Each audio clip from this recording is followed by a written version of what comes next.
Hello friends, doctor Dipankar. তো আমার কাছে একটু 10 ডেজের একটা বেবি আছে। তো এই ভিডিওটা করছি খুব একটা ইম্পর্টেন্ট জিনিস বলার জন্য। এটা প্রায় মাদেরই একটু কমপ্লেন থাকে যে প্রচুর পরিমাণে দুধ খাওয়ার পর বাচ্চা প্রচুর পরিমাণে হেঁচকি তুলে, বা আমরা যেটা বলি প্রচুর পরিমাণে ঢেক তুলে। তো তখন আমরা কি করব? Whether it is normal or abnormal. তো আমি সবাইকে এটাই বলবো, this is a actually normal phenomenon. এটা কেন হয়? বাচ্চা যখন দুধ খায় না, আমরা যখন কিছু খাই কি হয়, খাদ্যনালী ইসোফেগাস আছে, খাদ্যনালী দিয়ে পাকস্থলীতে যায়, ঠিক আছে?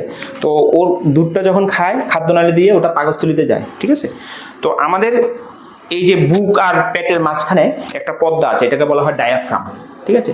তো পাকস্থলীতে যখন যায়, পাকস্থলীর প্রেশারটা কি হয়, একটু বেড়ে যাবে, একটু বেড়ে যায়। তখন ওই ডায়াফ্রাম যে উপরের দিকে থাকে ওটার উপর স্টিমুলেট হয়, ডায়াফ্রামের উপর প্রেশার পড়ে। এটার জন্য বাচ্চা দেখবেন। তো এটা অ্যাবসলিউটলি নর্মাল। তো এটা হলে আপনারা কি করবেন? তো প্রথম কথা, দুধ খাওয়ার পর প্রপার বার্পিং, যেভাবে দেখিয়ে দিলাম, ঢেক তোলাতে হবে, বার্পিং করাতে হবে।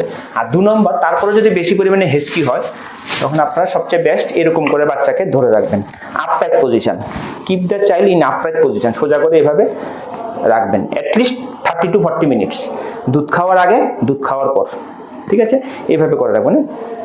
তো দিস ইজ অ্যাবসলিউটলি নর্মাল, ঠিক আছে? ওকে, বাই বাই।